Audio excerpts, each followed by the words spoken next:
trabajo es el doctor Yuri Lestrasilva Vidal. Bien, el contenido del siguiente trabajo es el siguiente de esta exposición. Primero vamos a hablar en la introducción, aspectos generales sobre el trabajo relacionados al título, y luego la problemática y por qué es que nació desarrollar este trabajo de investigación como tal. Luego pasaremos a los objetivos, que si bien no es un apartado en el mismo artículo científico, lo estamos mencionando, y ya que nos permite parametrizar qué resultados nosotros queremos considerar en el presente estudio. Vale decir las variables que estamos considerando, ¿no? Como pueden ver en el punto número 4, como la velocidad, la posición y la temperatura. Bien, luego de los objetivos hablaremos de la metodología. En primer lugar, describiremos la tubería de freno que se está considerando, en este caso diseñando y proponiendo para el vehículo, y el disco de freno que estamos considerando para el estudio. Luego algunos parámetros e información sobre la simulación numérica, y finalmente un análisis de convergencia de malla que nos va a ayudar a analizar el por qué estamos haciendo la simulación numérica y no desarrollando estudios experimentales, ¿no? Ahí se va a justificar y se va a indicar el valor máximo que se está considerando para este análisis.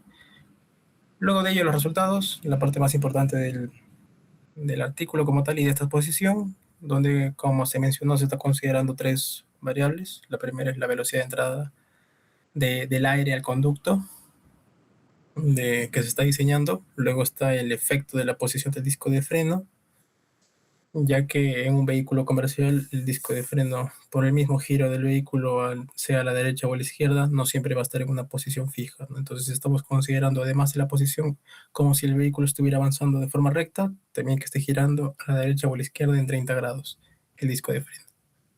Y por tercer punto o variable a considerar es la temperatura de la superficie del disco de freno, en la cual nosotros estamos considerando tres temperaturas razonables de acuerdo a la literatura, y que, bueno, también en cualquier aspecto operacional de un vehículo, pues siempre el freno no va a estar en una temperatura constante, ¿no? Siempre está variando la temperatura, ya que el frenado en algunos casos suele ser más prolongado que en otros, ¿no? Y en consecuencia elevar la temperatura.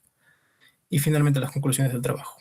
Bien, eh, vamos a pasar a la primera parte de la introducción, explicando un poco por qué es que es importante el tema de una gestión térmica eficiente durante el frenado.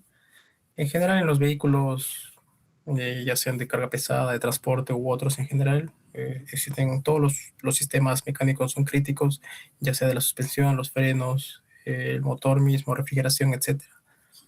Pero, bueno, y se están desarrollando muchos artículos sobre el tema, pero uno de ellos específicamente que se menciona es el tema de los frenos. Hoy en día estos vehículos trabajan con frenos disco pastilla, ¿no? Como quizás no se hacían muchos tiempos antes, o antes incluso en el eje trasero se consideraba el tambor. Se me fue el nombre, pero bueno, no mencionan esa parte. Y hoy en vehículos comerciales, ¿no? Como pueden ver en el segundo punto, los frenos prolongados generan una elevada acumulación de calor, ya que, al menos en el Perú, se puede ir en carretera hasta 90 kilómetros por hora, 80 kilómetros por hora, y muchas veces los vehículos de transporte llegan a estas velocidades y en algunas curvas o regiones donde deben de frenar, evidentemente, lo hacen intempestivamente, lo que genera un desgaste y en consecuencia también genera altas temperaturas en estos discos de freno. Entonces, para prevenir un poco el desgaste y generar una mayor vida útil, ¿no? Porque el aumento de la temperatura también supone deformaciones u otras cosas, ¿no? Eh, es importante tener una buena gestión térmica, ¿no? Y evitar, ¿no? Estos problemitas, ¿no? Como se indica en el punto 3, el break fade, reducción del coeficiente de fricción, desgaste acelerado y deformaciones en el disco, ¿no? Entonces, en conclusión, una adecuada gestión térmica del sistema de frenos es fundamental para garantizar la seguridad y desempeño del vehículo, ¿no? Ya que, imagínense, en muchos casos se han visto hoy en día, ¿no? Que el sistema de frenos puede fallar, generalmente no por la temperatura, seguramente por otras fallas, pero es importante también mantener la vida útil, ¿no? Ya que es un aspecto económico también en la adquisición de componentes mecánicos de un vehículo para cualquier empresa de transportes, ¿no? Luego, lo que venimos a proponer específicamente en este trabajo son, como se mencionó, mejorar la gestión térmica, ¿no? Actualmente, como pueden ver en la figura inferior, eh, el disco de freno tiene una ventilación indirecta por parte frontal, ¿no? En cualquier vehículo llega aire en la parte frontal de acuerdo a la velocidad en la que se está avanzando, y luego a la cual se está frenando en realidad, ¿no? Pero en muchos vehículos hoy en día de competencia, ¿no? En carreras, se ha implementado ductos, como pueden ver en la figura superior, en los cuales llega aire forzado por la parte frontal, pasa por el ducto y directamente simula una ventilación forzada hacia el disco de freno. Entonces, es mucho más crítico en este tipo de situaciones porque los vehículos de competencia suelen estar expuestos a curvas o frenar intempestivamente cuando se aproxima a una curva, ¿no? Entonces, es de mayor interés para ellos. Sin embargo, no se asemeja bastante a la realidad que sufren los vehículos de transporte urbano, bueno, interurbano, ¿no? Como son las vanes en este caso, y que muchas veces tienen a frenar, ¿no? En algunas zonas de la región de peruana, ¿no? Que es bastante accidentada. Entonces, la idea es proponer un conducto que pueda suponer una ventilación, una refrigeración adicional hacia el conducto de freno, ¿no? Adicional a la que se ve en la parte, como si no tuviese ningún conducto, ¿no? Entonces ya tendré seguramente un mejor desempeño, ¿no? Por el momento es una hipótesis hasta que lleguemos a la parte de resultados, ¿no? Y este trabajo como tal, bueno, se propone un conducto de aire forzado para dirigir aire hacia el disco de freno y mejorar su enfriamiento. Si bien desarrollar un banco de simulaciones o implementar esto en una van es un poco complicado, en este caso nosotros estamos desarrollando o evaluando esta propuesta a través de simulaciones CFD, que son dinámicas de fluido computacional, considerando diferentes velocidades de entrada de aire por la parte frontal, diferentes posiciones del disco de freno, porque no siempre seguramente se va a encontrar en posición recta, seguramente puede girar a un lado o a otro, y diferentes temperaturas superficiales del disco de freno, ya que por las condiciones de freno como tal puede ser mayor o menor la temperatura superficial. Bien, entonces los objetivos del trabajo, bueno, el objetivo general del trabajo es diseñar y evaluar numéricamente un sistema de refrigeración por conducto de aire forzado para mejorar la gestión térmica de un disco de freno, ventilado en una furgoneta de servicio pesado mediante simulaciones FD. Y los objetivos específicos, diseñar la geometría del conducto de aire para dirigir el flujo hacia el disco de freno, que estaría relacionado básicamente, este primer objetivo específico estaría relacionado a la parte de metodología, que se está proponiendo un diseño de la geometría del conducto, ¿no? Mientras que los tres últimos objetivos específicos están relacionados a los resultados que estamos desarrollando, ¿no? Que en primer lugar es analizar el comportamiento aerodinámico y térmico del conducto para velocidades de entrada de 30, 60 y 90 km por hora. Luego evaluar la influencia de la posición del disco de freno sobre la transferencia de calor por convección. Y finalmente determinar el efecto de la temperatura superficial del disco sobre el coeficiente de transferencia de calor y el flujo de calor. Bien, ahora pasaremos a la parte de la metodología. Y bueno, como primer objetivo, objetivo específico, se comentó que se iba a desarrollar el diseño del conducto y bueno, ya se tiene un disco de freno predeterminado que actualmente se está considerando de un vehículo, de una van de servicio pesado, ¿no? De transporte de personal. Bien, tanto en el artículo como aquí se expone lo que es la geometría del conducto, ya que son parámetros de diseño importantes para que cualquier investigador pueda replicar este trabajo. Y en este caso, bueno, la longitud total del conducto desde la entrada, como pueden ver en la parte superior, hasta la salida previo llegada al disco de freno es de 858 milímetros, ¿no? Menos de 90 centímetros. El área de entrada es de 0.023175 metros cuadrados. Y el área de salida, evidente menor, como se puede ver en la imagen de la derecha, pues es 0.005254 milímetros cuadrados. Luego también, al ser las áreas diferentes, los diámetros hidráulicos de entrada y de salida son diferentes, ¿vale? Se hicieron los cálculos, se obtuvieron los diámetros hidráulicos con la intención de poder calcular el número de Reynolds en la entrada y en la salida, que si bien nosotros ya sabíamos desde mucho más antes que iba a ser turbulento, seguramente el trabajo, de todas maneras, hizo el cálculo para confirmarlo, ¿no? Y bueno, como ya sabemos, el diámetro hidráulico la forma del diámetro hidráulico es 4 veces el, el área por donde está pasando el fluido, en este caso esta área cuasi rectangular, dividido por el perímetro, ¿no? De la misma geometría, ¿no? Cuasi rectangular. Y por otro lado, el diámetro hidráulico de la salida, al ser una región circular, básicamente es el diámetro del mismo círculo, ¿no? De salida, que termina siendo 81.8 milímetros. Y el radio de curvatura principal es de 70 milímetros, que es el radio de curvatura al final. Si bien este diseño presenta hasta 3 curvaturas, ¿no? En la parte inicial, en la parte intermedia y en la parte final previa al llegar al disco de freno. La principal es la 70 milímetros, ¿no? Que es la final. Y la geometría del disco de freno presenta también algunos parámetros de diseño, como es el diámetro exterior de 106.5 milímetros, el diámetro interior de 65.53, que es milímetros también, el espesor del disco 19 milímetros y el ancho del canal 9.8 milímetros. El ancho del canal básicamente es el canal intermedio, donde están ubicadas algunas aletas, ¿no? Dentro del disco de freno. Bien, continuando la parte de la simulación numérica, nosotros hemos desarrollado a partir de este diseño simulaciones en el software ANSYS CFX 2025R1. Y estamos considerando un flujo tridimensional, evidentemente, y en régimen estacionario. En régimen estacionario se refiere que no estamos considerando análisis conforme avanza el tiempo, ¿no? Simplemente cuando llega un régimen estacionario como tal, permanente, ¿no? Sin variaciones. Y el modelo de turbulencia es el SZK Omega, que es un modelo bastante usado para simulaciones con aire, y tanto ya sea para conductos como para espacios abiertos, ¿no? Y el aire es considerado como fluido incompresible con propiedades dependientes de la temperatura.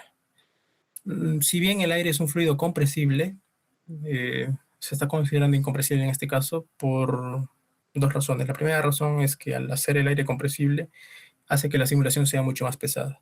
¿Y en qué nosotros nos basamos como segundo punto de por qué es que sea incompresible? Pues de acuerdo también a la literatura, al ser el flujo al ser de un Mach menor a 3, no hay ningún problema. Las variaciones son bastante bajas en las propiedades termofísicas y se puede considerar incompresible, ¿no? A tener ese valor debajo de ese Mach. Y finalmente, dentro del software ANSYS FX se resolvieron las ecuaciones de continuidad, que es la conservación de masa, la cantidad de movimiento, que es la ecuación de Navier-Stokes, y la ecuación de ecuaciones de energía, ¿no? Porque hay un proceso de transferencia de calor. Entonces, algo interesante antes de mencionar las condiciones de frontera es que, y bueno, volvemos un segundo a la diapositiva anterior, es que para la simulación hay la posibilidad de desarrollar el análisis completo, vale decir, ingresa aire por la parte frontal del vehículo y pasa por esta región cuasi rectangular, luego pasa por todo el conducto y finalmente llega hacia el disco, ¿no? Nosotros podemos simular al mismo tiempo el ducto y el disco. Sin embargo, termina siendo una malla bastante robusta, tridimensional evidentemente, y con una buena cantidad de elementos, ¿no? Y en consecuencia también, al ser una cantidad de elementos elevada, supone un consumo computacional bastante elevado y pueden demorar las simulaciones bastantes horas y probablemente hasta incluso todo un día, ¿no? Culminar solo una simulación.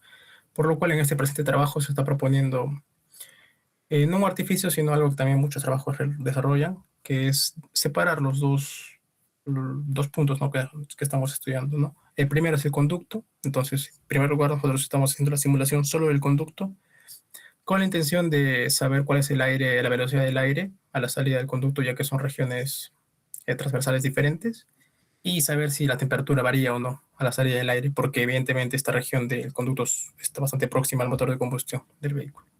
Y la segunda parte de la simulación, o que básicamente está separada de la primera, es solo considerar el disco de freno, sabiendo que está entrando aire por una región circular, ¿no? A cierta distancia del disco de freno. Correcto, entonces, a partir de esa idea, nosotros sabemos las condiciones de frontera. La velocidad de entrada en la región cuasi rectangular en la parte frontal del vehículo es de 30, 60 y 90 kilómetros por hora, que es una velocidad promedio, ¿no? A las que pueden ir este tipo de vehículos. ¿Vale? Y luego la temperatura de ingreso de aire en torno de 300 Kelvin, temperatura ambiente, y la presión de salida a una atmósfera, ¿vale? Y luego el flujo de calor superior al conducto que está más próximo al motor de combustión, pues termina siendo 10.000 watts por metro cuadrado, y el flujo de calor inferior al conducto, 4.000, que ya no se encuentra tan próximo al motor de combustión, pero igual recibe bastante calor. Y luego las condiciones centrales del disco de freno fueron obtenidas a partir de la simulación del conducto de refrigeración, que es lo que les comenté. Listo. Ahora, finalmente, el análisis de convergencia de malla, que es bastante corto. nosotros no hemos desarrollado estudios experimentales y tampoco hemos podido comparar con otros estudios experimentales, ya que en la literatura no había ningún trabajo que haya desarrollado un conducto de freno para una van de servicio pesado, ¿no? Entonces, muchos trabajos desarrollan lo siguiente, es que hacen las mallas cada vez más refinadas y pequeñas para que puedan tener un error relativo bastante bajo, ¿no? Con la idea de conseguir una tendencia de deltas de temperatura o deltas de presión que puedan generar discusión de los resultados. Y si bien no se garantiza lo que se hace realmente en la vida real, nos da a entender si es que lo que se está proponiendo puede ser o no interesante, ¿no? Es lo que más que todo genera la discusión de este tipo de trabajos computacionales. Y bueno, básicamente aquí al hacer la refinación, llegamos al dato de que el conducto de refrigeración trabaje con 600.000 elementos y el disco de freno con 780.000 elementos, con errores relativos bastante bajos. Bien, ahora pasando a la parte más importante de los resultados. Bien, nosotros, como les comenté en la parte del contenido, hemos considerado algunos parámetros de variables, ¿no?, que son de interés. La primera sería el efecto de la velocidad de entrada al conducto, que, bueno, hemos considerado 30, 60 y 90 kilómetros por hora. Vamos a explicar un poco lo que son, pueden leer el texto de la izquierda, pero vamos a explicar un poco la información a partir de la derecha, ¿vale? En este campo de temperaturas, evidentemente a menores temperaturas, perdón, a menores velocidades, la convección forzada y la convección suele ser mucho menor, ¿no? Es por ello que en velocidades de 90 kilómetros por hora, las superficies a la que se encuentra eh, la superficie seguramente metálica o una superficie sólida a la que se encuentra el conducto, pues presenta temperaturas menores, ¿no? Incluso hasta 330 Kelvin, ¿no? Mientras que a 30 kilómetros por hora las temperaturas suelen crecer mucho más, ¿no? Incluso llegar hasta 400, como pueden ver en esta parte próxima a la salida del conducto.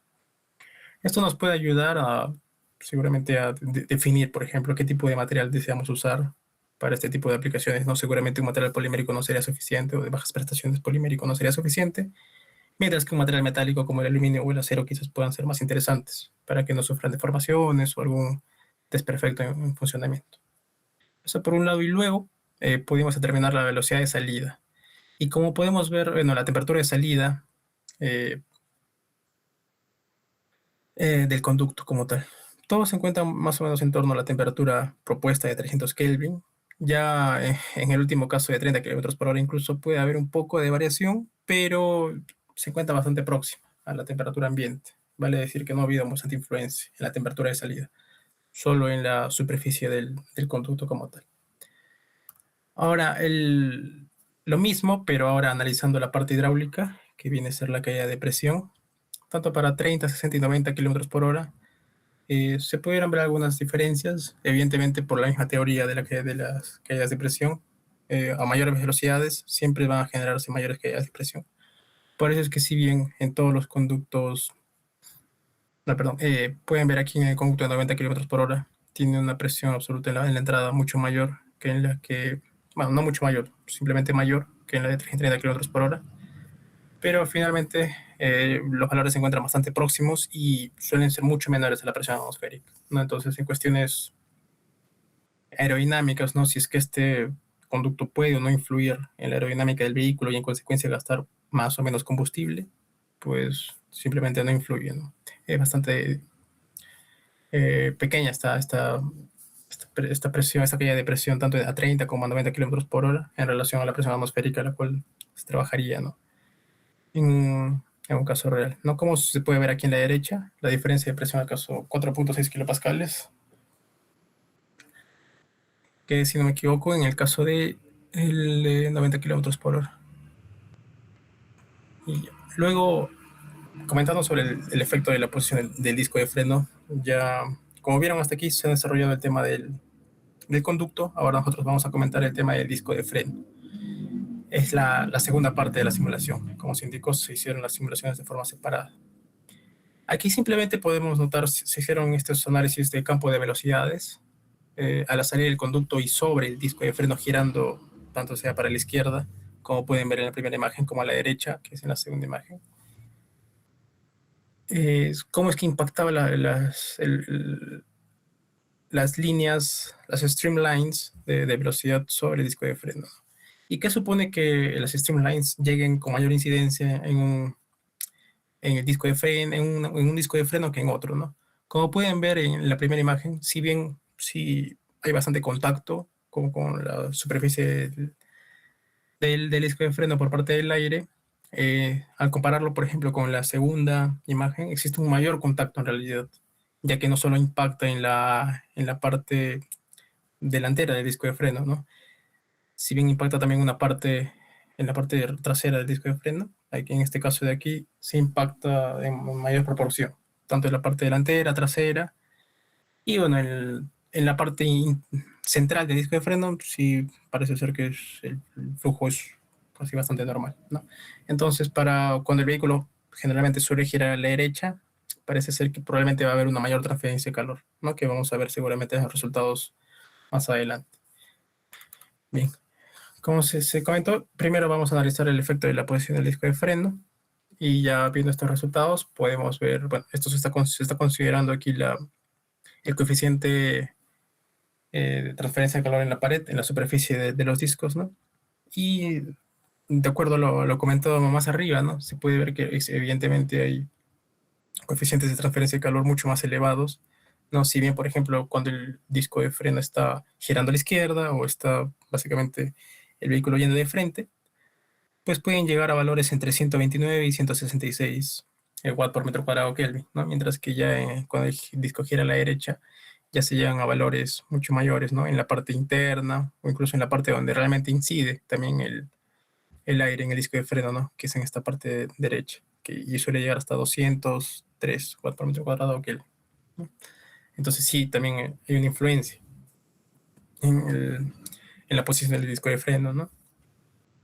Luego, analizando otro parámetro que es el flujo de calor en la pared, de nuevo lo mismo, se han obtenido valores menores, tanto cuando el disco gira o cuando el vehículo gira a la izquierda o como cuando está yendo de frente, en relación a cuando se encuentra yendo cuando gira a la derecha, perdón. Y se llega a valores incluso de hasta 5.61 kilowatt por metro cuadrado en algunos puntos, ¿no? Y si bien aquí se menciona, ¿no?, que valores máximos cercanos a 10 a 11 kilowatt por metro cuadrado, pero estos valores se encuentran, como pueden ver, en algunas regiones exteriores al disco de freno, ¿no? Y mayormente está en un promedio, por ejemplo, en este caso que es más promisorio, de 6 a 7 kilowatt por metro cuadrado. ¿Sí? Ahora vamos a ver el efecto de la temperatura de la superficie del disco de freno y justamente esta diapositiva tiene algo muy interesante para que se pueda explicar, eh, porque seguramente van a ver que las tres imágenes son las mismas. Y si bien nosotros hemos considerado de 600 a 800 Kelvin como las temperaturas se evaluan en este trabajo, que son temperaturas que de acuerdo a la literatura son bastante normales al momento de frenar intempestivamente, en este gráfico específicamente, que es el coeficiente de transferencia de calor en la pared, en este caso en la superficie del disco, termina siendo el mismo, ya que debido a la teoría, ¿no?, de transferencia de calor convectivo, que nos dice, ¿no?, que el flujo de calor por unidad de área es igual al coeficiente de transferencia de calor por el delta de temperaturas, que en este caso es el delta de temperatura, que estamos considerando, menos la temperatura ambiente, no la temperatura infinita. Y en este caso sería la temperatura que para la simulación se considera como la temperatura ambiente. Entonces, el parámetro de nuestro coeficiente total de transferencia de calor termina siendo fijo, ¿no? Que es simplemente el H, es un valor constante. Por eso es que en todos esos tres gráficos este valor termina siendo constante. Sin embargo, en su contraparte, el,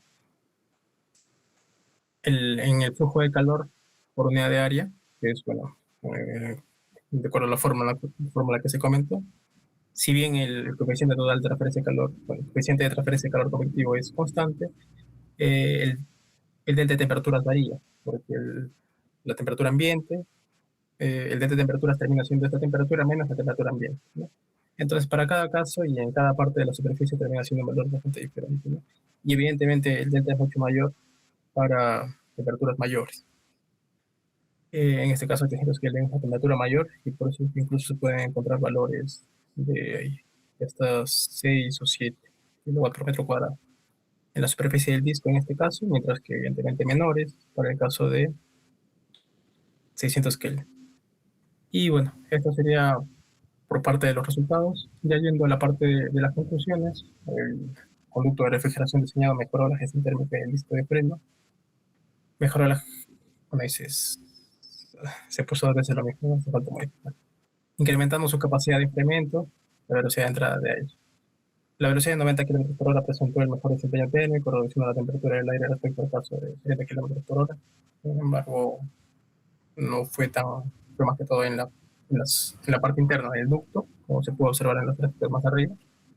La posición del disco de freno influyó en la distribución del flujo y del coeficiente convectivo, siendo la configuración de 30 grados hacia la derecha la que obtuvo la mayor disipación de calor, explicado porque es la que la que tiene mayor contacto con las streamlines de aire, ¿no? Que, que impactan sobre la superficie del disco. Y el incremento de la temperatura del disco aumentó el flujo de calor disipado, mientras que el coeficiente de transferencia de calor permaneció prácticamente constante, ¿no?